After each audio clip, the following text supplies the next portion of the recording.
This is Comic Geek Speak, episode 1843, Retro Movie Review, Mystery Men. We're all in over our heads, and we know it. But if we take on this fight, those of us who survive it will forever after show our scars with pride and say, "That's right, I was there. I fought the good fight." So what do you say? Do we all gather together and go kick some Casanova butt? Or do I eat this sandwich? I say, what the fork? Let's do it.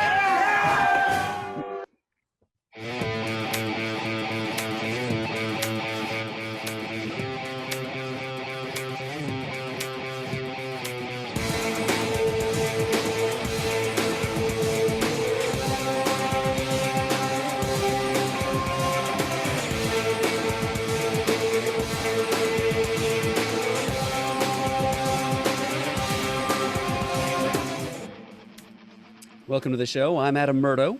I'm Ian Levinstein. I'm Shane Kelly.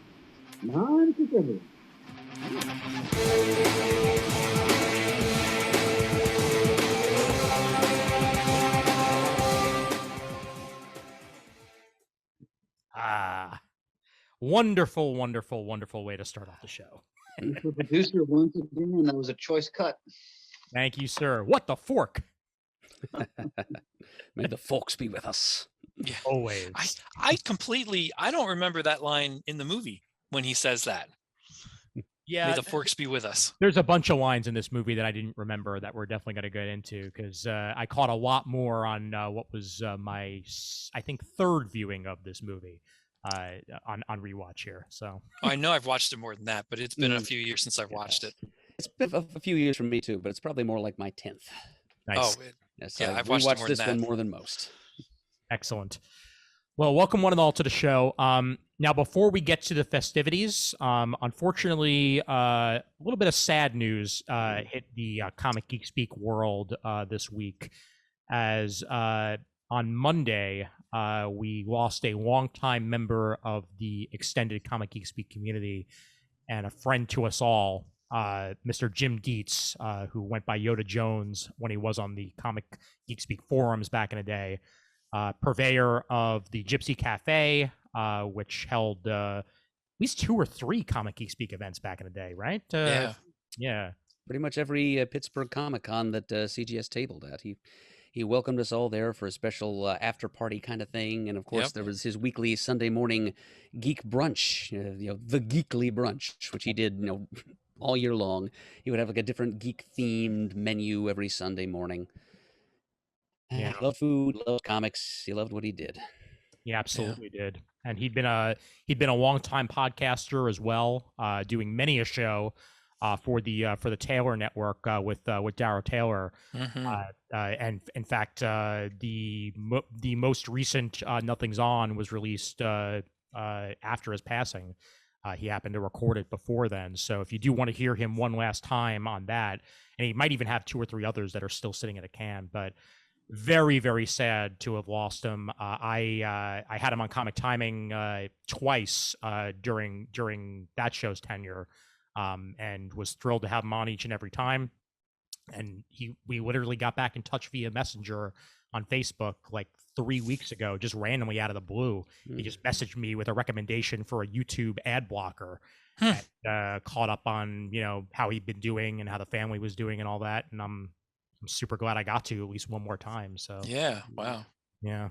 Well, here's to you, Jim. Most definitely. And you will be forever missed. And Feed the Geeks shirt that Murd wearing is an excellent tribute. Yeah. To Mr. Jim Dietz. Mm-hmm. Yep, it's a souvenir of one of those Pittsburgh after parties he hosted at the Gypsy Cafe. Excellent. Fondly remembered. Yeah. He knew his trivia too, because that's the first time I met him. He was as a participant in one of the trivia panels that CGS put on when we went out there to the Pittsburgh Con. I remember the first time he was in there, he bombed out on a question that I wrote. Yeah. He and I have been friends ever since. No greater honor than to bomb out on a question written by the Murd. Well, like I said, he will most definitely be missed, and you've got hours and hours and hours of content to listen to. If you want to know what type of man Jim was, they're all there for you to consume, and that's the best thing about podcasting. You know, we said it when Jamie passed, and we said it multiple times, that the voice still lives on the internet, and that's the best part of it all. You know, and especially when you're talking about something like this that you love to talk about, who you are comes through so much easier. So you want to know who he was. That's the best way to do it. Listen to the shows. Well put, brother. You're here. All right, let's get out of the somber and on to the matters at hand. Before I forget, and before you forget, a reminder that we have a deadline approaching for Best Of, and Murd has more. Yes, thank you, Ian. CGS Land, the Comic Geek Speak Best of 2021 Awards needs you. That's right. You've got a little bit of time left to get in your nominations for our upcoming Best of Awards.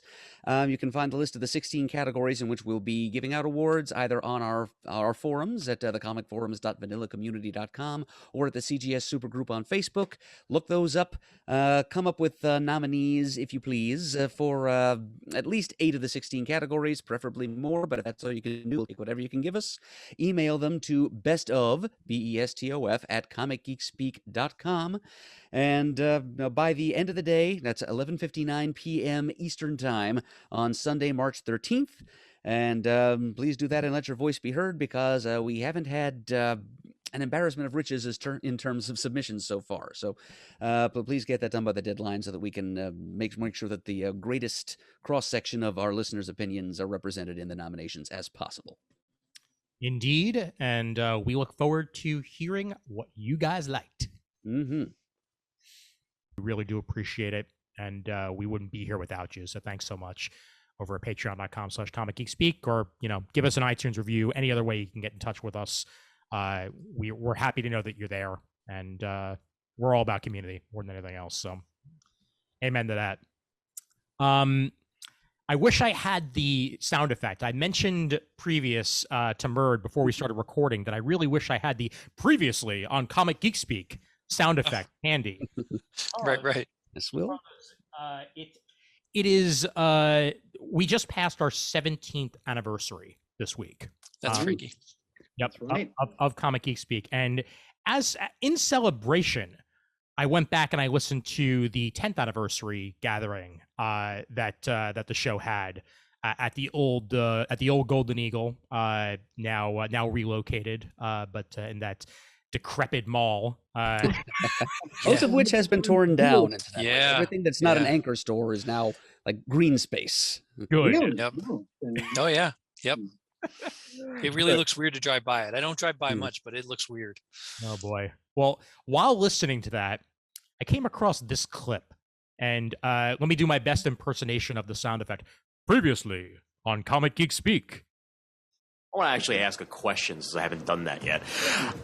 So relating back to talking about movies that have had an impact and all that on kids and you guys as well, I'm curious what your favorite guilty pleasure adaptation of a comic is. Like one that isn't even necessarily good, but one you just always go back to and enjoy in one way or the other. For me, I would say Mystery Man, actually.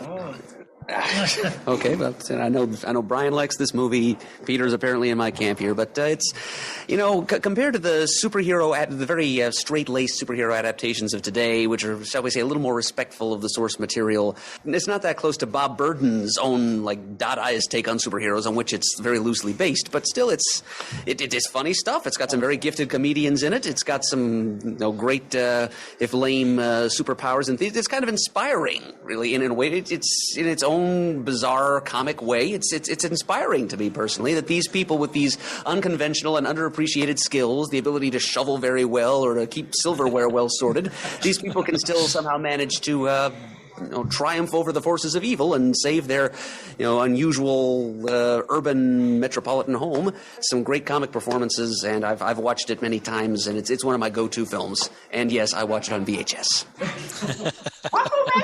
That was Golden Crispy, Bad Guys of History. I cut you off right as you were saying that was Dane Cook. And indeed it was. Yeah, but just talk about like perfect listening. Like I'm walking around the neighborhood and I'm like holy Hey, This is going to come up again pretty soon, isn't it? Yes, it is. I'm Yes, it is. trying to think. This was 1999. It Yeah. was, yeah. I kind of wonder if I didn't go see this with Peter, Kevin, John, Alex, the old Golden Eagle crew, because I would have known them that by that point at least 2 or 3 years. Mhm. Jamie would have been there, Scott Powers. Like, I'm pretty sure there was a group of us that went and saw Mystery Men. It's certainly possible. I mean, I never saw it in theaters. I actually had not seen it up until maybe about 10 years ago. Somehow slipped by me. I think I may have just written it off at the time as, potentially, one of those movies that was just too campy or what have you. And then I was pleasantly surprised once I actually went back and checked it out. Yeah. Yep. So, Murd, is it still a VHS watch today?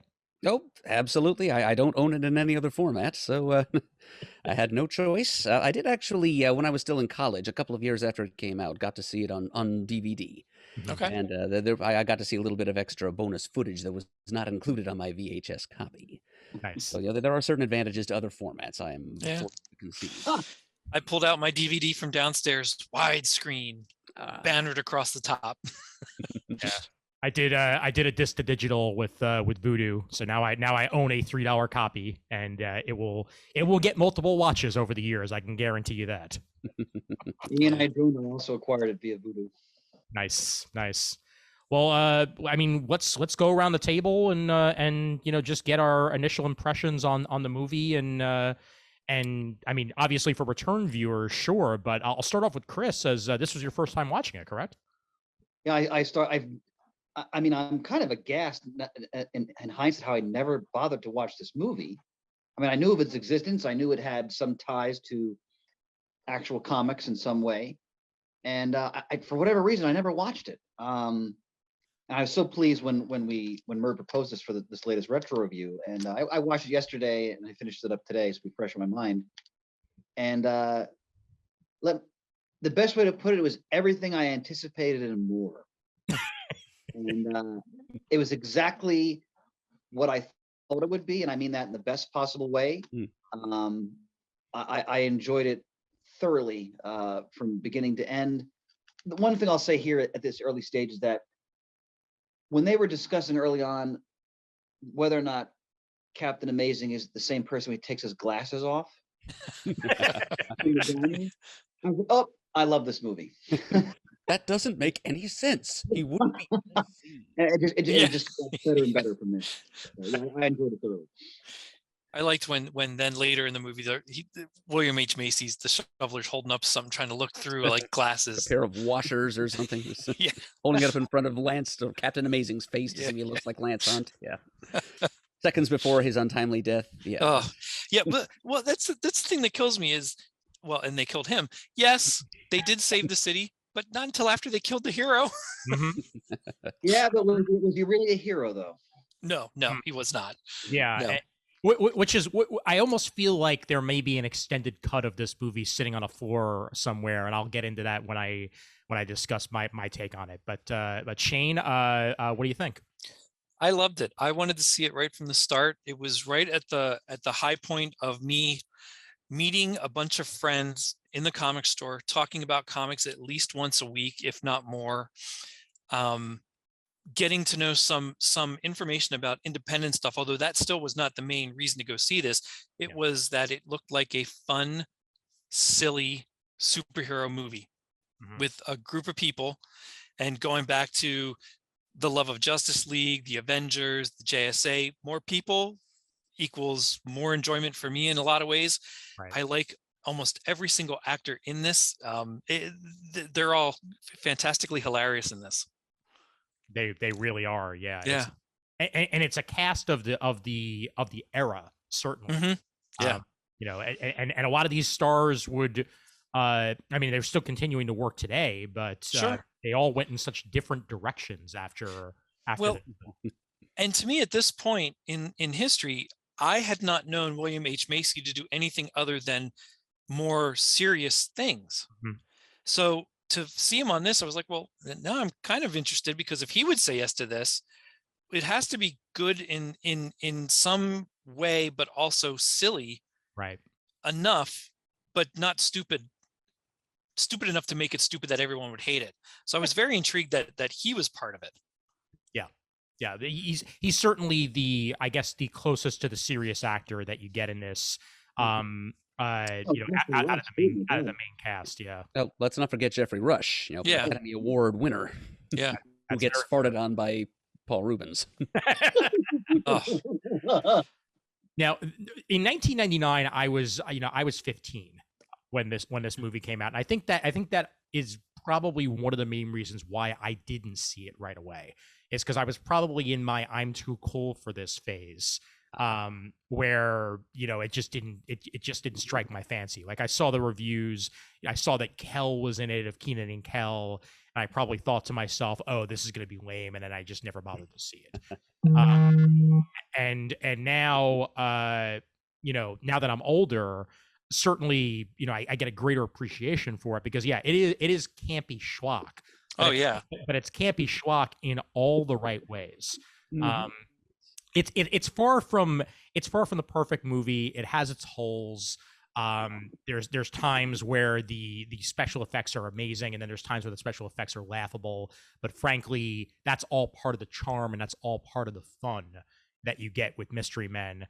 And it's of its era, but also I think one of the reasons why it may have gotten such negative reviews at the time is because of the Batman movies that were coming out at that time. Like we were right at the Batman Forever, Batman and Robin stage. Yeah. And campy was the norm. I think that if this had come out at a different time, perhaps even 10 years later, it may have stood out even further and wouldn't have become a cult classic. It may have just very well been a straight up hit. But obviously hindsight and all that. But overall, I'm very glad this movie exists. And boy, oh boy, does it stand on its own, because I don't think there's any other superhero movie out there with this sort of camp. Ian, I think you made a really good point there, because as I did a little bit of reading about the movie after I watched it. Yeah. And for example, they use the Batman Forever sets. Yeah. In this Do movie. they really? Yeah. That's I what did not know that. Yep. But when you watch the movie, that makes perfect sense. And I think that I was, I had the same thought. I was thinking, you know what? Because I read that the movie bombed, like it didn't do well at the box office. Yeah. And I thought, I bet if this movie came out later, when it was it could have broken free from what comic movies were like in the 1990s, it probably would have done much better, because its sensibility is fantastic, and it's so damn funny. And especially if you're a comic book person, there's so many great moments and in jokes, and not to mention that there's like this Murd, isn't the Sphinx a Golden Age character? Well, there've been a few different Sphinxes, but yes, there was one in the Golden Age called that. Yeah. So, the sort of these little callbacks. I think it might have just come out in the wrong time in a way. Oh yeah. I mean, which is the case with so many movies where you look back on it and you're like, oh, if only this had come out, either 5 years later or 5 years earlier, then maybe the scope of movies would have been different, and it may have landed in a larger audience. But that's the movie business for you. There's the bombs, and then there's the surprise hits, and then there's the movies that just go by with a whimper. But this is a cult classic. Reason. And Murd, I believe the floor is yours. All right. Thank you kindly, sir. Well, I remember very clearly when I went to see this movie in '99. It was exciting times for me. Like Shane, he went with a group of people who would later be part of the CGS social circle, back in the before times, in the long ago. And similarly, I went in August of '99 with Matt, who would later become a CGS co-host, and the one who dragged me kicking and screaming into this little enterprise. And it was just mere days before I went back to Penn State for my junior year. I was going to be living off campus in an apartment for the first time with a few other guys, and just something about the aspirational tone of the movie, I think, that really appealed to me. Just like the DIY vigilante angle. The idea that anybody, if they just had a cool costume and at least one workable skill that could be loosely described as a power, and also had a neat nickname, could just run out there into the night and fling fish forks around and call himself a superhero. And there were times during that year at Penn State when I was, sitting around at home on a Friday night with nothing better to do than watch reruns of Cow and Chicken. When I wasn't tempted to, put on a domino mask and raid the silverware drawer and go see if I couldn't foil some vandals or something. So yeah, that really appealed to me. And of course, we've mentioned a couple of times over the ensemble cast what a wonderful array of comedic and dramatic talents lended their skills and their personae to this movie. The end result is admittedly a little bit uneven. I mean, they were all encouraged to improvise a little bit, to contribute to their own characters' development in their own way. The end result being that there were several different comedic tones being thrown in here at the same time. I've read, and I think probably the same place Chris read, the facts he threw out a moment ago, that the cast kind of bickered among themselves as to the direction and overall tone of the movie. Yeah. And what we ended up with was this big, gaudy, entertaining, but still very eclectic, crazy quilt of a movie. Yes, it was, as you've said, Ian, very much a product of its time. It is a late 90s movie. It's quirky and eclectic in all the ways that a lot of late 90s films were. And yes, it does indeed show the imprints, the bloodstains even, of the latter-day Joel Schumacher Batman movies, even as far as borrowing some of the scenery. It also shows, DNA going all the way back to the Tim Burton Bat films, and even, arguably Blade Runner, just looking at the way they designed the setting of Champion City. Yeah. What a nightmarishly eclectic and surreally urban polyglot Champion City turned out to be. It was like they took the basic ideas that Anton first used in designing Gotham City for the original Batman movie in 1989, which was what would New York be if it lacked a planning commission? It was run by corrupt city planners and just became a riot of architectural styles. Yep. They just allowed that to run even further rampant and just become weirder and sillier. And that's basically what we got in Champion City and its denizens. I love the rampant anachronism all over everything. Like the reporter lady with the funny hat that looked like she stepped right out of like a 1940s serial or something. Yeah, it was very much a 90s thing. It had kind of the whole film was kind of suffused. Oh, there we go. Thank you, Ian. We've got on screen now, for those of you watching along, a street shot of Champion City by night, probably right after our three heroes have come out of their favorite diner and are, arguing about splitting the check and getting ready to go home. Yeah. Always split it three ways. Yeah, as far as whether it came out too late or too early, I'm actually inclined to think that it maybe came out a little bit too late.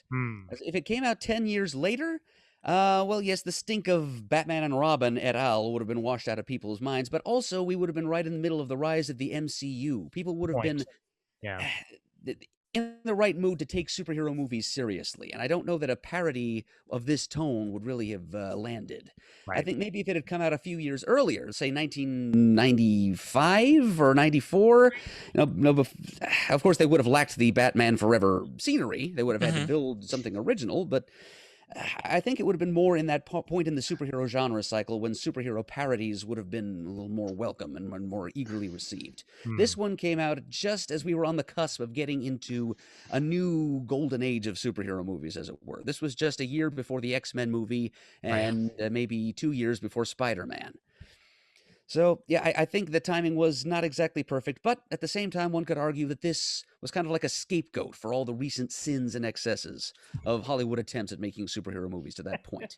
It was the superhero movie that died so that better superhero movies that came along later on could live. And oh, yes, thank you. Shutting me up by showing me my on-screen alter ego, Blue Rosa, Master of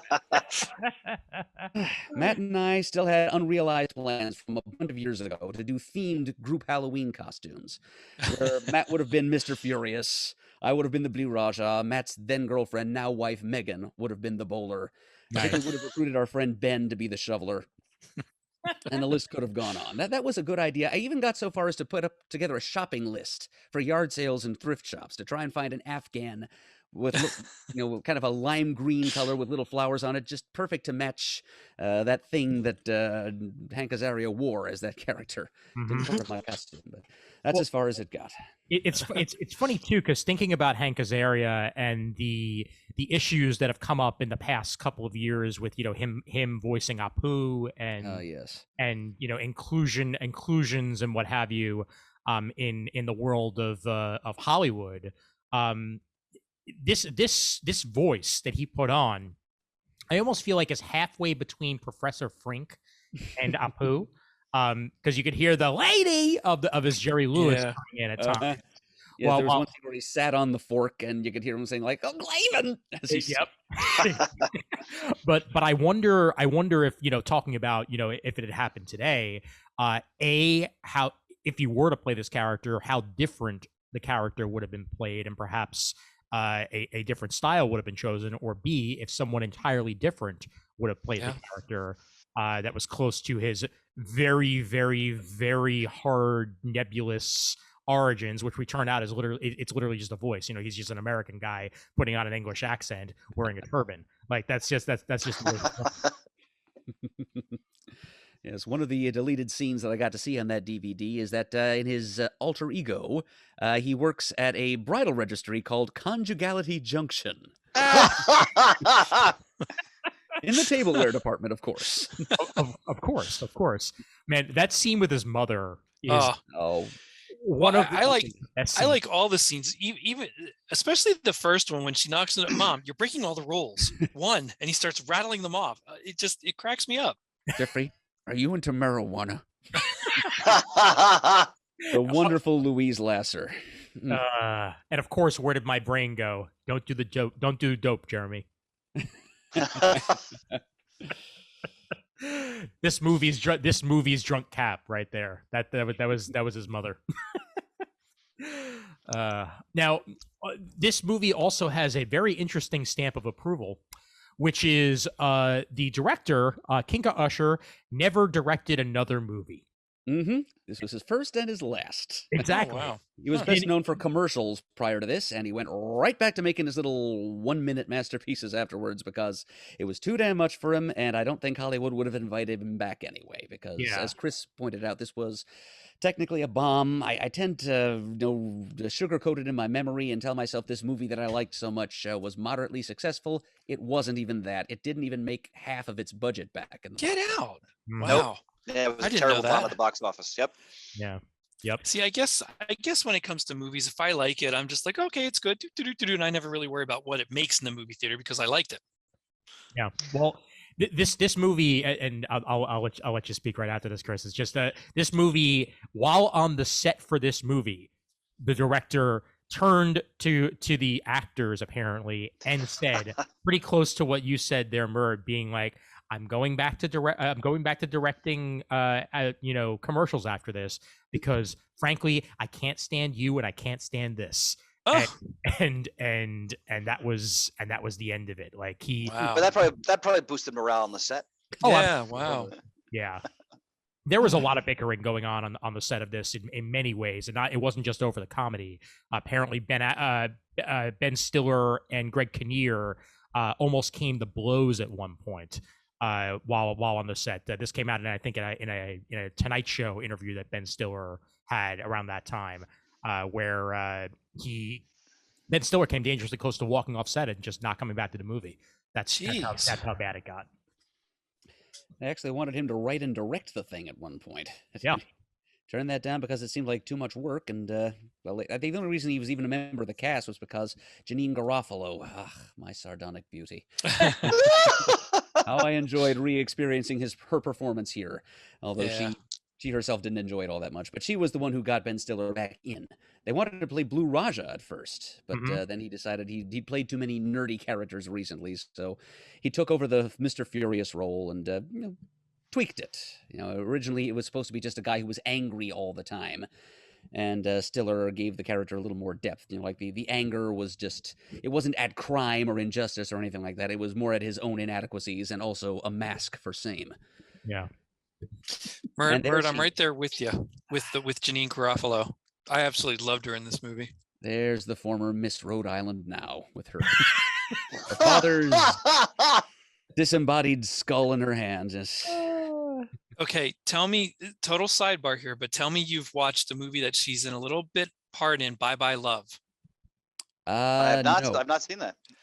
Is that the musical with Ewan McGregor? No, it's Paul Reiser, Randy Quaid, and Matthew Modine, and they're all divorced, and it's about them taking care of the kids. It's not. Oh, I saw that movie. I saw that movie. Yep. But yep, I remember she's in it as a date for Randy Quaid, and it's hilarious. I find it funny. Kind of the same time period, 90s ish. Yeah, it's a cute movie. Sure. I know the movie, Shane. Yep. Yeah. Are we gonna say? Chris? No, a couple things. Can you guys hear me all right, by the way?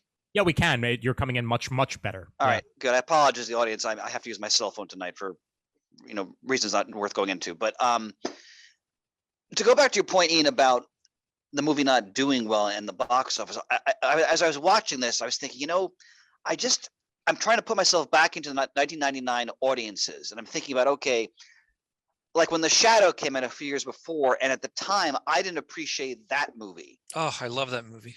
More, and I'm sure we'll review that one eventually in this retro format too. But I think it's a given, gentlemen.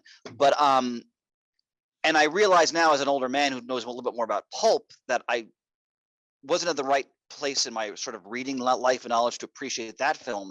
Yeah. And I think the same thing here. Like, I'm sure a lot of people wanted Mr. Man were like, this is stupid, and they probably just didn't appreciate what it was really trying to do. Mm-hmm. And I'm glad, in fact, that I saw for the first time now as a 49-year-old man who has a lot more just experience and with reading and everything else, because I like to think I got what they were going for in the movie, and I just ate it up. It was such a sheer delight. And the other point I want to make is you're mentioning William H. Macy before, mm-hmm. who was a great actor, mm-hmm. but I really loved how he kind of anchored the movie for me, because like I'm glad Ian played that great moment he has where he's trying to boost the morale before they go into battle, because he was so great at doing the deadpan stolid hero is going to lead the charge, and it really it's superb acting because it's so totally ridiculous. Yeah. But he so clearly got and nailed what that character was supposed to be. Absolutely. And his deadpan, I mean, but his deadpan, like when he's talking to his wife about, how he has to keep doing it, and he was great in this movie. Yeah. A straight man among supermen. Mm-hmm. Yep. I think in that speech, the H in William H. Macy stood for Hotspur, because downright Shakespearean in his inspirational speech there. Oh, and as far as Macy's dedication to his craft, he actually got himself a martial arts trainer who was teaching him how to fight with a shovel. Get out. And he went home and spent hours in his house twirling a shovel around to get the awesome. hang of it. Apparently whacked himself in the forehead so hard that he, for like the first few days of shooting, had kind of an imprint on his forehead. Needed to be covered with makeup. That makes me so happy. Wow. That's dedication. The other thing I wanted to point out, that just speaking about the acting, because I've always enjoyed Ben Stiller, when he is raging on top of the limousine, the Corvette limo, and he's trying to pummel his way through it, which he obviously can't do, but I'm sure Shane remember the Friends episode where he's sitting next to Ross on the play. Yep. I love at the end of that episode, stumped up Duty Bird. Yep. And he just goes into a rage because people are in the wrong seat. Yeah.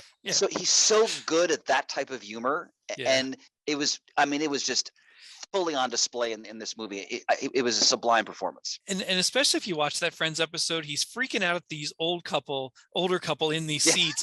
And then just like that, Rachel comes back and he's normal again. Yep. And nobody believes Ross for the whole episode until they hear him screaming at the chicken, the duck. Oh, it's a riot. Yep. Now, did you know that Ben Stiller is currently directing television? In fact, his current show that's out, which I believe he also co-created, is the new Apple TV show Severance. That's been getting pretty good reviews. It's about Isn't that with Walken? Yeah, and a bunch of other. But it's Adam Scott. I think Walken is in there too, and a bunch of other familiar-looking faces. But it's about a world where you can undergo a procedure to separate your work life from your home life, so you don't remember anything that you did at work by the time you got home. And it's not to say the least from what I've seen from the trailers. I haven't watched the show yet. There's nefarious means behind it, and I can't wait to check it out. Oh wow, that's a great concept. And it's irreversible. Once it's done, it's done. Yep, exactly. Yeah, and Ben Stiller directed a bulk of it, and that's what he's been doing with his life of late is directing. So I'm happy to see that he's advancing his Hollywood career in different directions than Zoolander and Zoolander 2. So yeah, those are two I've never seen. Zoolander's a great movie. Zoolander 2 is garbage. I think I may have skipped that one, but yeah, I did enjoy the first one. And there's something of, the comedic tack he took with that movie in Mr. Furious too. And that, Zoolander, he's a supermodel who's not really that good looking. And in this movie, he's a superhero who's really hilariously underqualified to be a superhero. Yeah, absolutely. Well, the tension he feels toward when the Sphinx imposes himself on the team and tries to train them, and just how he's like finishing his truisms and that whole. Plus, I just love seeing a great actor like Wes Studi as the Sphinx. Which I just thought was brilliant casting, because you never imagine him in a role like that, and yet it was great. Oh yeah, and talk about Paul Rubens as the spleen. Yeah. The spleen.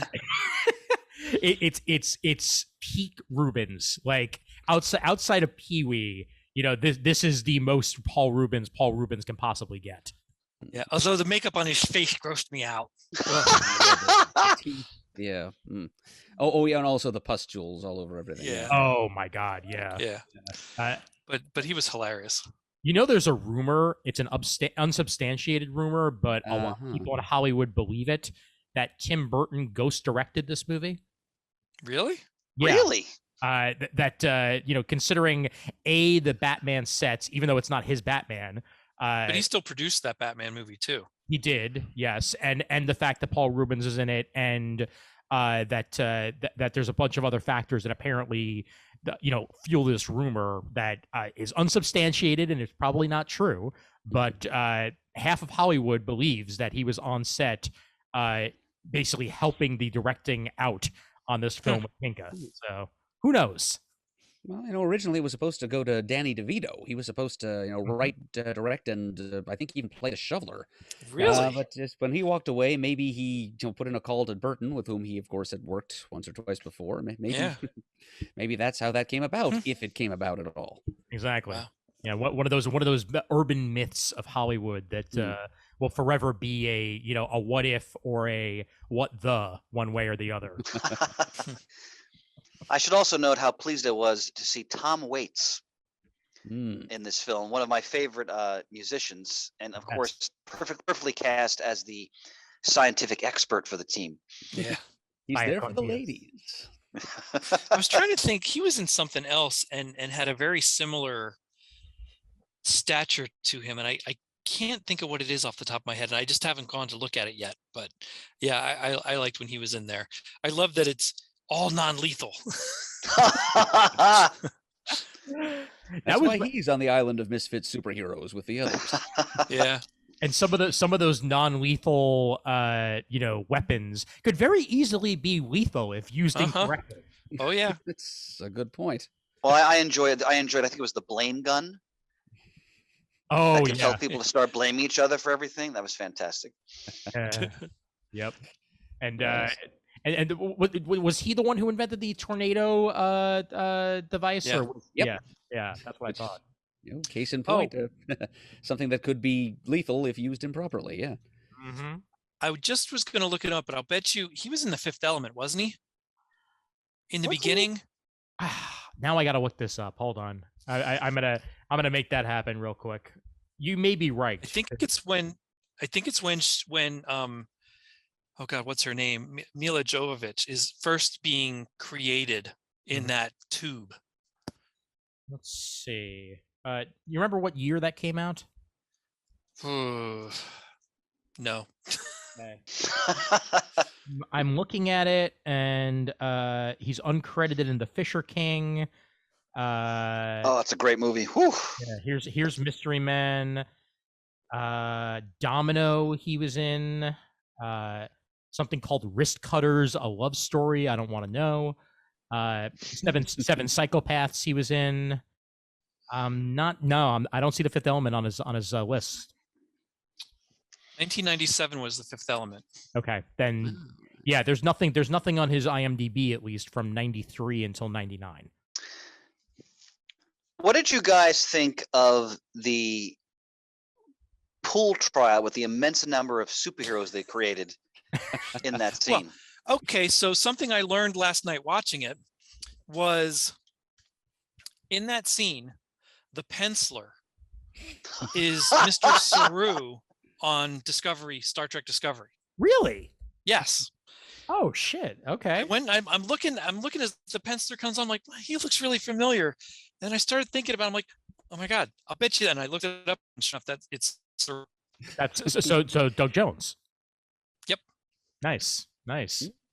One of many weird little cameos that find their way into this movie from people you wouldn't expect to find there, and maybe people who hadn't quite risen to their current status in those days. Yep. The Squeegee Man was played by a comedian named Dana Gould, who became a little better known afterwards. And of course, we mentioned Dane Cook as the Waffler. Yeah, that scene is just a riot. It's probably the closest scene in the whole movie to the feel of Bob Burden's original Mystery Men. Yeah. Which is a bit darker and much stranger and more chaotic in tone than the movie we got. People in chicken suits and whatnot, jumping around and screaming and drinking beer. And well, as the Invisible Boy put it, the mooch factor's pretty high with this crowd. In the Shuffler's back here. There he is. There's the Waffler. Oh, yeah. Yeah, nothing beats the Waffler. I have to admit, I've always found Dane Cook excruciatingly unfunny. But yeah, it's a great concept. He's never really been my favorite comedian either, but I think in this movie it worked for him, especially since apparently he was just told to show up to the set, and this was the costume that he showed up in. Oh, props to that then. Oh boy, yeah. I want to also comment on how 1999 this movie's music was. Mm-hmm. Oh yeah, Smash Mouth. It just takes me right back to college every time. I love that song. Oh, God. I have always loved that song. It just seemed, I don't know, and it might be the fact that it's been overused as many times as it has over the years, especially in the year 1999, when I feel like it was in half the movies that came out that year. I won't disagree with that. No, that and Third Eye Blind, you know.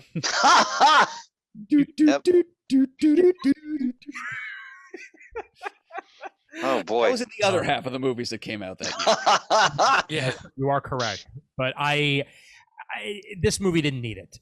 This movie could have easily chosen any other song or just stuck with its ambient soundtrack and the non-licensed music and been perfectly fine.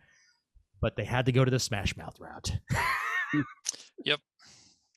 The other thing I love, thinking of all the heroes, when Casanova assembles all the gangs at his disco mansion, we should talk about that too.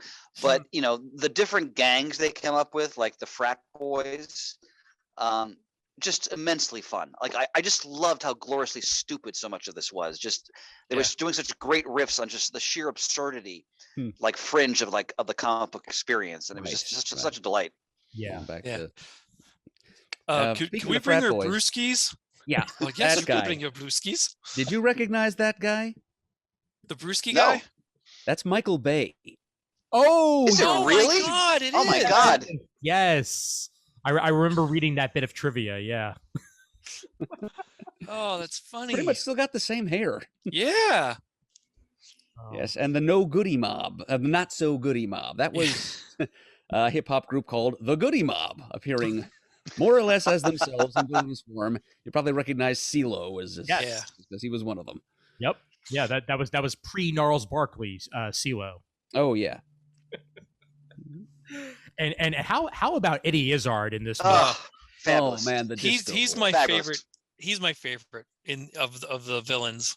Yeah, because he's playing a character that is so Eddie Izzard, but nobody does it better. Really, like I the flamboyant nature that he brings to the role. Along with the they tell me Disco died, but Disco can never die. Not dead. Yeah. Disco is life. I love that line. I love that scene. I just love the inclusion.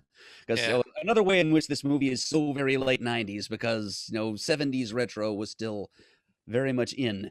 And to this day, I can't hear Walter Murphy's A Fifth of Beethoven without picturing William H. Macy hitting someone in the face with a shovel. Yep.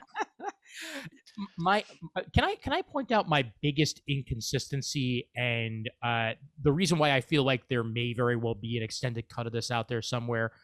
Why the hell did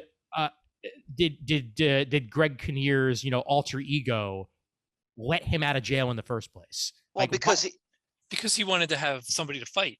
Yeah, remember when he's with Ricky Jay in the car, and he's saying that you're losing your sponsors, and he realizes he need to up his visibility. So because they list all his villains are either dead or in jail and so forth. So get me Deathman. Deathman is dead. Yeah, and I mean, this was 1999, so even at that point, to me, it was very much a parody of Booster Gold. Oh yeah, how he was, especially since only a few years later, Smallville basically had that exact same outfit for Booster. Oh yeah. Speaking of Greg Kinnear, I mean, he's an actor I've always really enjoyed. He's so good at this type of role. Oh yeah, where he puts on like this facade, but he's really a creep. Excuse me, and he did it so well. And the scene where they kill him, which I found hilarious. Because I wasn't expecting that, and just the manner in which he dies, because he's being such a jerk to them. Yeah. And then Raja just hits the wrong switch. It's like, all right, and that's it. Flip it. I'll flip it. Yep. To this day, I still have not actually watched that scene because really. Like it was going to be disturbing, and so when I was sitting in the theater with Matt, I covered my eyes at just the right moment, and so I've never actually seen what horrible mutations his corpse. That's right, Murd, because body transformations creep you out, right? Yes, that is a major trigger for me. Yes, it's pretty gross. He transforms. I'm getting the impression that it's kind of Burton-esque. So that's another argument for the Phantom Burton directorial influence. Yeah, it's pretty gross. It is straight out of Mars Attacks. Well put. Yep. So, well put. I didn't get to the end of Mars Attacks when they killed the Golden Retriever in the White House. I just kind of tapped out of that one. Never need to see Mars Attacks again. Yep. It also brought me back to see the old Pepsi logo on his costume. Captain Amazing. The old Rayovac logo there too. Yep, exactly. Yeah, Pennzoil. He's perfectly 1999 in every way, shape, and form, including the outfit itself. I mean, outside of the Booster Goldness, that sculpted rubber. Yep. Foam rubber. Yeah. Yep. I'm so happy we've gotten away from that with superhero costumes. It just never looks right. Oh boy. Now, a further bit of trivia. Apparently, before this movie, Janine Garofalo had never bowled, and that bowling ball, 30 pounds. Mm-hmm. Wow. Yeah. So wow. She's flinging that around, and it was not easy to hold. 30 pounds. Why not just make a 10-pound one? I know, right? Yeah, I'm sure she was asking the same question. Yeah. Yeah. Hell of it is, her parents met on their first date at a bowling alley. Yep. Yeah, and Murd showing his so well. Garofalo knowledge. Yeah, I remember this from an anecdote she told on one of the late shows years ago. It's like it went very wrong, and they ended up like fleeing from the police at one point. It was like a triple date, and one of her mother's friends said, "This is what we get for going out with you Italian boys." And her father's name, incidentally, was Carmine Garofalo, as in the bowler. Nice. Oh man, that just makes it even better. Yeah, I loved when she would argue with him. Yeah. She is my favorite character in this entire thing. The comic charm that she brought to the table felt the most genuine, which is often the case with Janine Garofalo. It's she exudes that in every role that she's in, but in this it felt so effortless. Like it was just like she was just channeling herself and making it work with the character, and every one-liner she threw out was hilarious, and it just felt natural. Yep, I get. I love when she. Go ahead, Murd. I'm sorry. Yep, I get the feeling she improvised most of them. There we go. Yes. Ahead, Chris. Well, I love when she shouts out the tribute to independent music at the end. Yes. But my favorite, and I did not catch this the first couple of times that I watched it, as they're walking out of, I believe, the diner, if I remember correctly, we hear her say sabotage. Yeah. Yes. Yep. The classic Shatner debate. Exactly. You say sabotage, I say sabotage. Yeah. And then later we hear Ben Stiller say, "Don't correct me. It sickens me." Have you guys heard the original clip of Shatner engaged in that discussion? Yes, I'm sure I have years ago. Oh, it's true because they riff it perfectly. It's tremendous. Oh, His how indignant he is being corrected. It's superb. There's only one thing better than that, and that's Futurama. Him doing the spoken word version of the real Slim Shady. That's He found a way. Exactly. Now, Ben Stiller as Furious. Never has there been a more Hulk-like non-Hulk. There was a brief period in the late '90s, probably around the same time, if a couple of years earlier, when David he was still in his Hulk run. There was a period where Banner's, occasionally the Hulk would revert to Bruce Banner, but with Savage Hulk's mind in Banner's body. That's right. Yep. It would be roaring Hulk smash, but he'd be this 90-pound weakling who wasn't able to smash anything. That's what Stiller's Furious makes me think of. Now I can't unsee it. That's beautiful. I like towards the end of the movie when he's like, rage taking over, and the shoveler goes, well, why don't you just come with us? Okay. That is a beautiful character moment. I completely agree. I also love when he feels emasculated because he's just using his regular name and he can't find his mojo at that crucial moment near the end to find his rage. I thought his performance in the movie was just a delight. I really enjoyed it. Oh, absolutely. If there is a complex character in this whole thing, it's well, and his connection to Monica in the waitress. I love Claire Forlani too. But she gets him to come out of his shell a little bit and just be himself. But then right at the end, when he needs it the most, he's like, "Yep, this is Mr. Furious," and he kind of looks at her surprised. She's his all power excited. Comes from his boundless rage. And he's thinking, "You are so hot right now." Yeah. We have to discuss the look of Casanova Frankenstein and how he kind of looks like Alan Moore walked out of his closet.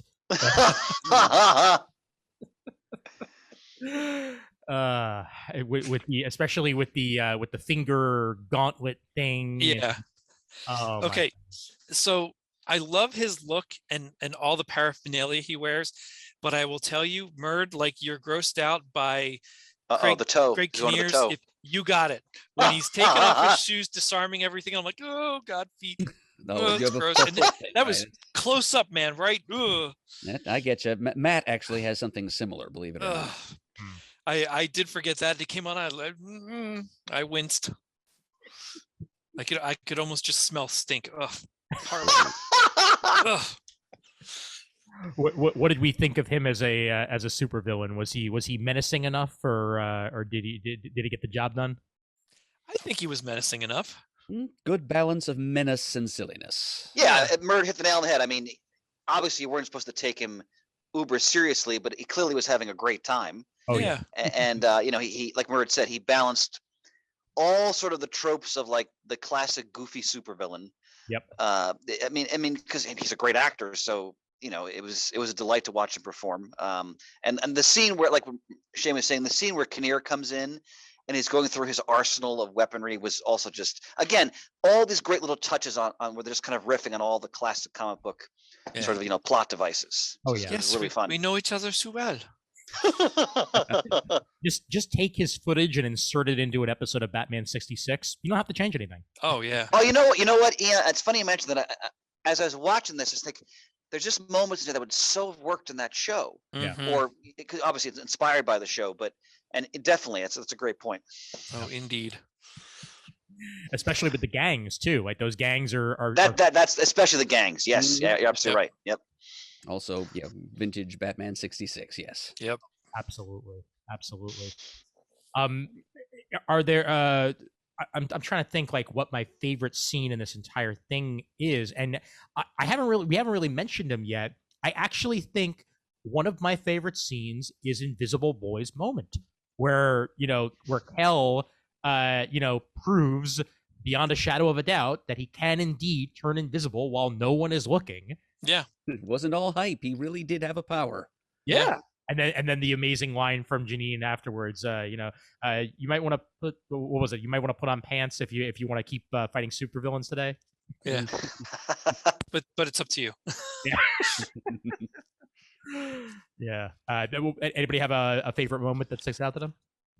One scene that I always watch multiple times every time I fire up my VHS tape is the scene where their first minor victory as a team, when they chase down Casanova's limousine in that tunnel, and he's just clowning on them totally, like I would like a double burger und an order of fries, and they proceed to use their powers to mildly inconvenience, annoy, even slightly humiliate and disgust Casanova and the Disco Boys, and it's and everybody contributes too, except maybe Invisible Boy. Like Blue Raja goes "fuck yourself" and flings his fork. And locks the thing. It's a well choreographed scene. Like everybody does their little thing. The shoveler with his shovel as the springboard for Furious, who pounds impotently on the roof of the limousine, and the spleen gets to uncork right in Academy Award winner Jeffrey Rush's face. And I'm cheering along with these guys, and then they immediately go and get themselves blind drunk to celebrate this victory, and end up getting nearly shot dead by the henchman. Yeah, but yeah, that I'd say that's my favorite scene. Nice, Shane. I loved. I'm sorry, Shane. Go ahead. Go ahead, Chris. No, I like calling back to this before. I loved William H. Macy's inspirational speech. Because it's that classic moment in all these types of stories where they rally the troops, so to speak, to make that potentially final sacrifice, and the fact that he's doing this brilliant deadpan straight-laced delivery of that type of speech in this completely absurd situation, I just relished every moment of it. And I loved his family too, like I think that Jennifer Lewis did a great job as playing his straight-laced wife. Her exasperation, yes. Oh yeah. if anybody throws up in the pool, I'm leaving you. That's fair. The one thing that I wish had happened, and it would have, if I had written this film, this would have happened.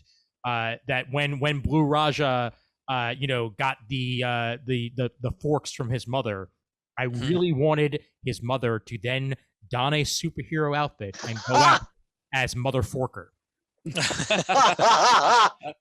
They were saving that for the sequel, Ian. Yeah. Clearly. Yeah. I really think it's either when they're beaten on the limousine or it's the tryouts. Because of the eclectic characters you get to see, and their total disgust with none of these people are going to be part of the team until Janine Garofalo comes in as the bowler. But I get a huge laugh out of the look on Azaria's face when he sees the ballerina man. Yeah, they're all excited and whoosh. And I mean, any scene with Hank Azaria. I mean, part of the hard part I had with watching this movie now is getting, when it was just Hank Azaria, getting out of my head. And I've never seen the performance, but I've heard the soundtrack 1,000 times, is him in Spamalot. Okay. And his accent in that, I'm like, all I hear is Spamalot, Spamalot, Spam. So that took a little getting used to watching this for the first time in a while. That's fair. That's fair. Yeah. When I saw Spamalot, it was Clay Aiken in I believe his role. So that was near the end of its run on Broadway.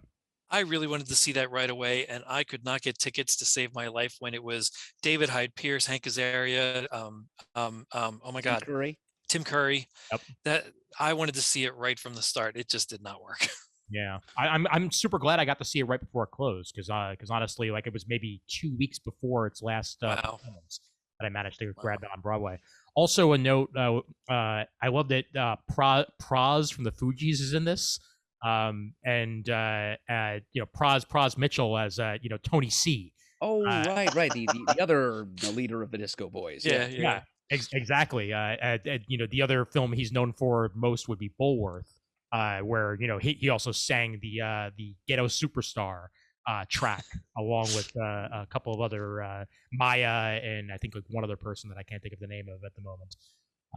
But he's in there too. Just this is stacked full of just random people you wouldn't expect to find in a movie together, and it all came together. And I'm still blown away. I mean, I loved the mid '90s with The Phantom, The Shadow. This is right up there with it for me. I'm just amazed at how bad it did. But I'm so glad it has the following it does. Let's go back for a minute. I meant to mention this when we were talking about 1999 movies. I want to go through some of the movies that came out in 1999 and how much of a personality complex the year 1999 actually had in Hollywood. It was that millennial fever, I think. Yeah.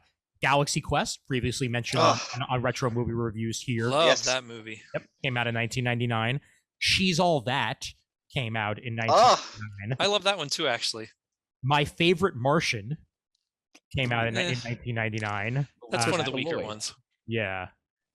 Iron Giant, 1999. Matrix, yep. Godzilla 2000 didn't even come out in the year 2000. It came out in 1999. Yeah, that's pretty bad.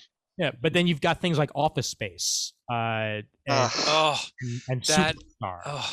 That should be required watching for anybody that lives and works in corporate America. That's an essential American film. Yeah. Oh, absolutely. But then the pinnacle, Wild Wild West. Ooh. When that was first announced, I was actually kind of excited about it, and then the first trailer, I'm like, nope. Yeah. Come on, the spider. I've watched it, but nope. Yes, the giant mechanical spider that they tried to get into Kevin Smith's Superman movie that didn't happen. Yeah. If you've never watched the documentary on the rise and fall of the what was at one time the Kevin Smith and then later became the Tim Burton Superman, track that documentary down. It is incredibly well done, and it has much footage of Nick Cage testing out Superman suits. So we came close. We came close to what could have easily been either a disaster or brilliant. Probably a disaster. Yeah, I'm thinking disaster. But yeah, Tons of Cheese came out in 1999. So like, it's not like this was like an outlier. But even so, like you think about that Office Space, that bombed at the box office too. That's true. Yeah. And that's huge after that. Yeah. No, you're right. Absolutely. Yeah. It just depends on the taste of the viewers, and and how well something is advertised too. It's that's a good point. That's a good point. Yeah. But in the end, I'm super duper glad that this movie exists. And that we have it in the form that we got it, even if apparently they almost broke out into fisticuffs on the set. So go figure. Thanks to Murd for suggesting a great suggestion. Oh, absolutely. My Absolutely pleasure. great. Giving all of us an excuse to re-experience this, or to do for Chris as he has done for me Yes. so many times, and give him an excuse to experience it for the first time. Yep. Bravo, Hey, sir. I really should sit down and try to figure out from my first movie that I remember seeing in the theater and try to write down every movie I've ever seen in or out of the theater, you know, like, because like to hear you guys talk about these movies when we do them that, well, I never saw this before. And I'm like, I've seen them all. Like, I really must have watched a lot of movies growing up. Well, you probably watched a lot of them on HBO. I did. I would think. I did. Yeah. Yep. That Yeah, was huge. I did tons of HBO watching as well. And I saw a decent amount of movies in theaters when I was a kid, but a lot of them were, you know, Blockbuster video rentals after the fact, Sure. or Hollywood Video. The closest to us for years was a Hollywood Video on Kings Highway. I remember Hollywood Video. Yep. Yeah. Yeah. We had a West Coast Video. That was our big one at first. We also had a Suncoast. I could give Yep, you my many battle tales of working in a video store, where that's for another time. Well, and I like things that bring up in my memory like this. I like that I can say that I've seen things in a drive-in like Star Wars, Smokey and the Bandit, The Black Hole, all that stuff in the drive-in. And then years later, when I you first got to met, see Black. I'm sorry, Shane. You got to see the Black Hole at some point here, Ian, so that you can adjudicate between us. Well, that's another movie we should do a retro review on. Yeah, All no, right. I've especially since I've gotten a digital copy of that, I've watched that one at least a dozen times the last couple of years. Yeah, it's fantastic. But even when Carlene and I first met up where she grew up, there was a drive-in movie yet in the late 90s. And there was an all-night, I think it was Memorial Day, maybe it was Labor Day weekend.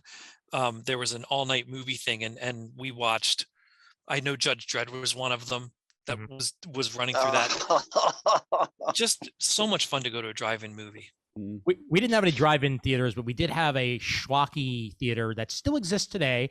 I rolled my eyes when my mother said she was going to go see the Batman at this theater. It's called the Kent. It's a rickety old theater on Avenue J and Coney Island Avenue in Brooklyn, where it doesn't matter which theater you're in, you're going to hear the movie next to you. Like, yeah. That's how thin the walls are. The floors are always sticky, but they're $5 movies during the week, and it's super easy to see. I only ever saw one movie there, Space Jam. The original Space Jam I saw there with my mother and my I think one of my good friends at the time, and she tells me she's going to go see she saw the Batman there and she really enjoyed it. And speaking of which, that's our next episode after this is the Batman. So yes, it is that next week. But yeah, I will not go to the Kent to see a movie. I need to see I need to see something in a real movie theater. Thank you very much. Yeah, that's that movie in particular, The Batman. I think you need not to have other audio intruding on your experience. Absolutely the case. Yes, absolutely. Yep. But I can remember going to those mall theaters where it was just a 2-theater thing, and if you got stuck in the side that had the wall between them, I could absolutely hear the movie on the other side. Oh yeah. Yeah, that was also the case at the Kings Plaza Mall. They used to have a movie theater. They don't anymore, but yeah, some of them they had, you know, like they had maybe 4 theaters that were big and then like 3 theaters that were small. You got the 4 theaters that were big. Yeah, you were all right. You were good. 3 theaters that were small. Nope. You're barely gonna be able to hear your own movie, and that was the way that rolled. But my favorite, since we're talking movie theaters and I'm on a roll, doesn't exist anymore because it got converted to an eat-in theater, and they lowered the amount of theaters that they split it into from 5 to 3, which was a smart move because now they're all huge. I remember when I went to see, I think it was Iron Man 3 at this theater. It's now known as the Nighthawk Cinemas, but before then, great name. Oh yeah, terrific movie theater. If you're ever in Brooklyn, they have a location in Park Slope and a location in Williamsburg. But I'm forgetting the name of the theater that it once was. But when it was this, it had one theater all the way upstairs, and we went to see a showing of Iron Man 3 in one of the big theaters, and the projector broke. and the only other showing was in this small theater. And I swear my current TV today is only barely bigger than the screen that they were showing Iron Man 3 on. So that's, yeah, I'm glad they renovated that theater into something different. Yeah. My favorite theater that I can really remember is still in existence. It shut down for a little bit a few years ago, but it's been renovated. It's called the State Theater. It's a one theater, old style, classic theater. I haven't been there in years, but I do know it's still in existence. Nice. Yeah. Most of the one theaters by us have closed over the years, unfortunately. I mean, I got to be at the Ziegfeld Theater, which was the famous theater that was known for the Star Wars line here in Manhattan, on its very last showing of Star Wars, and it got converted into an event space after that, and now it's only for fancy people with fancy pants to be able to see things there. That's it. It's to the public. Yeah, unfortunately the case. What's our freaking swears for this one, gentlemen? What do we give it? Shane? I give it a 5. I always loved it. Yeah. I'm giving it a solid 4. I think that it's for what it is, nothing beats it. And I'm super glad that it exists, and I will continue to love and enjoy it for years to come. So yeah, it gets a solid 4 out of 5 for me. Murd? Well, yeah, here's where I become a bit schizoid in my reviewing, because it's if I'm reviewing it on the level of technical competency, and you can kind of see the seams where the conflicts of the cast come into play, and I think if I'm being objective, it's going to be something like a 3.5 to a 4. But in terms of personal enjoyment, it's a strong 5. Fair enough. Yeah, I went right with personal enjoyment. Yeah, I'm not critiquing this one. That's 100%. I almost gave it a 3.5 myself, but I boosted it up to a 4 for personal enjoyment. So yeah, and it was the Pavilion. That's what it was called, the Brooklyn Pavilion Theater, which is now the Nighthawk. I had to look it up for my own sanity. Chris, what do you give it? Exactly what I was hoping for. 4.5. Fair enough. A gem of 1999 reviewed here. Right before we get to grimdark serious next week on the show, we gotta bring it back down with some silliness, and that's there we go. We've just kind of catharted all of that so we can focus on the darkness. Yeah. Yep. Before we wrap up, can I just insert a quick plug for the original comics on which this is based? Oh, yes, sure. Please do. Yeah, I got into those at about the same time because Dark Horse, of course, put out this comic, this miniseries, Bob Burden's Original Mystery Men, which was originally supposed to be an ongoing, but only made it 4 issues to tie in with the release of the movie. And that was where I was exposed to Bob Burden's original take on the characters. And he did consult on the movie. They apparently, every time they ran into a snag with a character's direction, they asked him, and he would give them reams of advice, most of which they ignored. But as a matter of fact, the Invisible Boy is the only character in the movie that wasn't based on one of his comic characters. He was the result of a drunken ramble that Bob went on during some meeting with the film personnel, and apparently the director liked it so much that Invisible Boy made it into the script in the film. But yeah, and here is this is a collection. This is Bob Burden's Original Mystery Men Collected Anthology #1, which collects all of the pre-film appearances of the Mystery Men in Flaming Carrot comics. Yes. The Flaming Carrot there on the front cover. I'm convinced that if we got if Mystery Men hadn't tanked at the box office, if there'd been a sequel, we would have seen Flaming Carrot in the sequel. Yeah, there was a.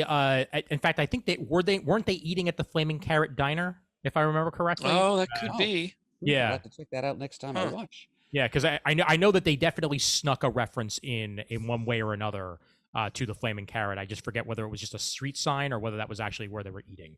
But yeah, and this is a very bad image of it. But this is the Mystery Men collected anthology for those of you who would like the very thing. And yeah, I kind of fell in love with this idea too. I found reading the miniseries I held up to the camera a minute ago in 1999 that I liked Bob Burden's take on the Mystery Men even more than I did what I saw on screen. Because whereas the movie it's more optimistic, it's more uplifting. It's about lovable loser wannabe heroes who make the underdogs who make good in the end. Bob Burden's take is more about a mob of 30 or so roughneck, low-life, head-case superheroes. Basically, go into the bar in any like backwater rural town, round up anybody you find hanging around the bar or the pool table, give them some costumes, and say, "Hey, let's go fight some crime." And that's kind of what Bob Burden's going for with his concept of the Mystery Men. Yeah. Yeah, they're more like a citizens militia of superheroes. With only a couple of the positive and most or all of the negative connotations that come with that term. Except they're superheroes. Yeah, they're roughneck Milltown brawlers who are more like who get into it for the partying and the chicks and just for attention as much as they do for any concept of justice. And it's just that that rough and tumble DIY angle that's always been kind of appealing to me. Plus, it's generously spiced with Bob Burden's own kind of quasi surrealist, absurdist sensibilities. It's kind of a downscale Dadaist take on a superhero team. So, yeah, I cannot Murd. give this any higher recommendation than I'm giving it right now. Seek out Bob Burden's Mystery Men anywhere you can find it and give it a try. Especially if you've seen the movies, you'll have something to compare and contrast it to. And supposedly, Murd, the only reason why we didn't get Flaming Carrot in this is because they thought it would be too obtuse and weird for the screen. And that's why they replaced, Captain with the Flaming Carrot with Captain Amazing as the sort of the main superhero of this world. Otherwise, we would have gotten the Flaming Carrot. I still think the Flaming Carrot could have worked, but yeah, Captain Amazing worked much better for the message that they're bringing across here. Yeah. He's the mainstream superhero. He's the arrogant, conceited, also ultimately venal and corrupt real superhero whom these underdogs have to prove themselves better and more dedicated than in the end. Yep. And I wouldn't want to see Flaming Carrot presented like that. True. No. Well, I'm super glad that this happened. And wait, this just in. Oh! All right, let me...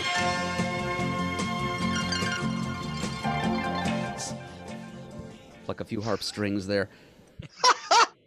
Well, right, so tell me, Ian, is this going to be a full muddle or just some unfinished business? This is an unfinished business, Muddle the Murd. All right. And we have indeed gotten our reply in from previous muddler, Alex Disorday or Disorday. And we may as well explain to the listeners how to muddle the Murd anyway, for those of you who would like to get your attempt in. Okay. Well, it's a trivia contest, folks, and if you want to play along at home, all you have to do is come up with 3 comic book trivia questions, one about Marvel, one about DC, one about comics from some other company. They also need to break down, and this is important, comics published before 1970, comics published between 1970 and 2000, inclusive, that means comics from the years 1970 and 2000 themselves fall into this bracket, and one about comics post-2000, like from 2001 onward. Mm-hmm. Just come up with these questions, make sure to include the answers, write them all in an email, and address it to comicgeekspeak@gmail.com. Make sure that they're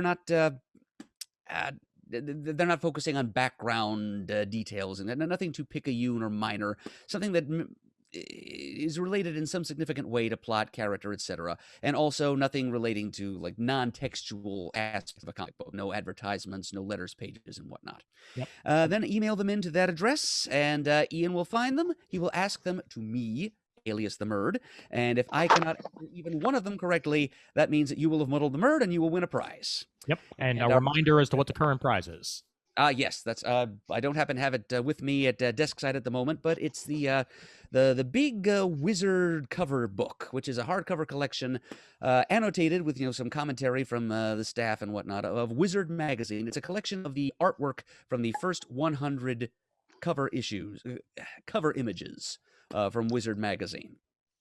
Excellent. Which say what you want about their journalism, if it can even be called that. They were a voice in the fandom in those days, and they were somewhat influential. And they had some pretty artwork on their covers. Excellent. Well, this is, as we stated in addendum, as Alex came so close to a muddle on our previous episode. However, he accidentally essentially did two 2000s. So instead, he has now submitted a independent from after the year 2000. All right, and that was a wise choice, Alex. You've got your best chance stumping me with an independent post 2000. He did add a hi Adam/Ian and everyone else. I'm sorry I goofed the inclusive date aspect of the Murd muddle, and thank you for the chance to substitute.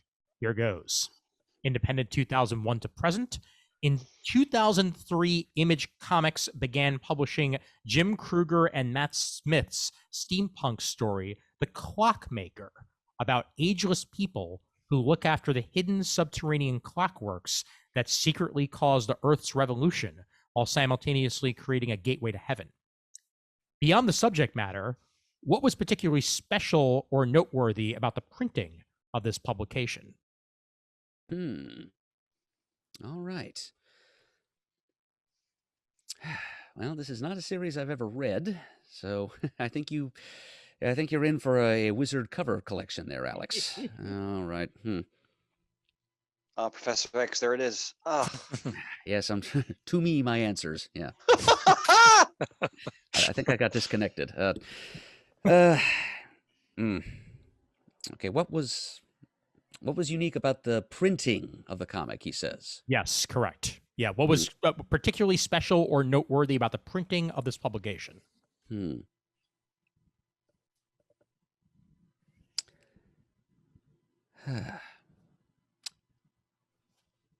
All I can think of is it was in black and white. That's clearly not going to be the right answer. Well, the correct answer is the format or ratio of said comic. This book was double wide with a 1-to-1 ratio, necessitating its being folded in half to fit the racks and bags. Yep, so it was not your standard size in any way, shape, or form. He also mentions he picked up the first 4 issues at a garage sale, and they're an interesting artifact worth checking out. I wonder if the copies he got had creases in them from where they were folded in half at the racks. Yep, certainly. Anyway, well done, Alex, the geek librarian. You're fabulous. Yeah, it took a little while. I'm sorry it took so long for us to get to your submission, and that it took longer for us to iron out that little peccadillo you committed in your original submission. But we got it all ironed out now. You have well and truly muddled me, and that prize will be making its way to you soon. Excellent. Terrific. And now a reminder, Murd, as we are approaching a deadline, let's remind the folks out there about the Best of Comic Geek Speak Awards. Oh, yes. Thank you, Ian. I would love to do that. Folks, we're coming down to the wire to submit your nomination for the upcoming CGS Best of 2021 Awards. The list of the 16 categories in which we're seeking nominations can be found either on our forum site at thecomicforums.vanillacommunity.com or at the supergroup for CGS on Facebook. Please go there, take a look, and come up with some comics or creators to nominate in at least 8 of those 16 categories. We'd prefer all 16, but at least 8 will do. And mail them in to bestof@comicgeekspeak.com before the end of the day on Sunday, March 13th, which should be 2 days hence when a lot of you are going to hear this.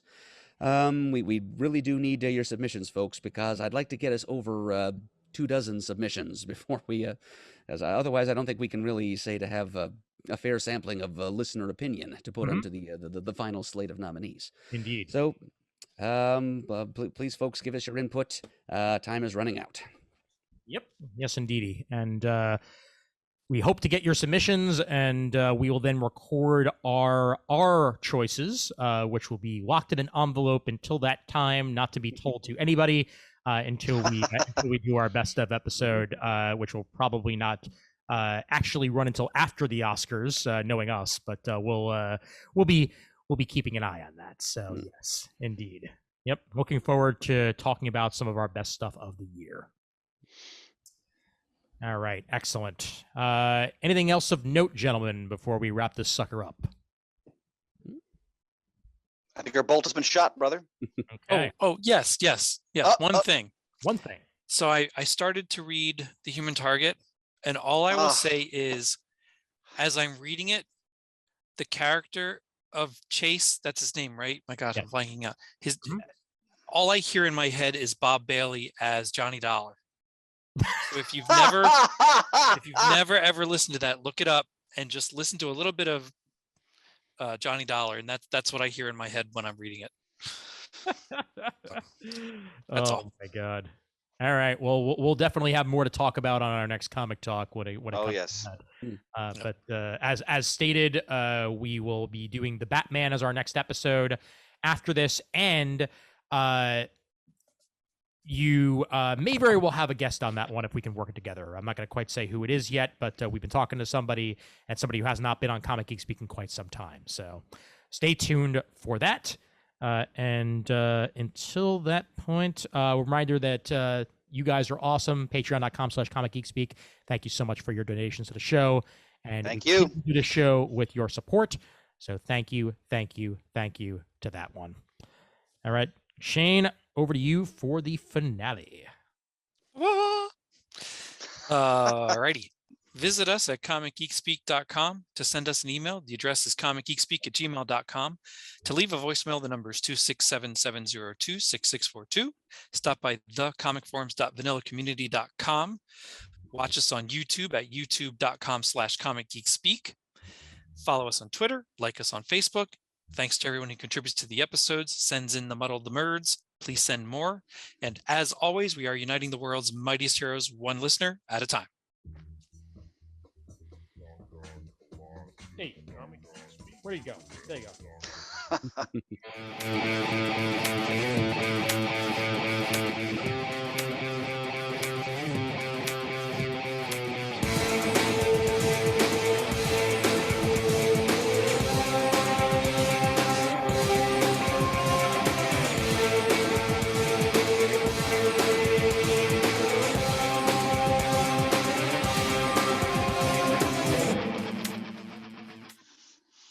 It's forking over.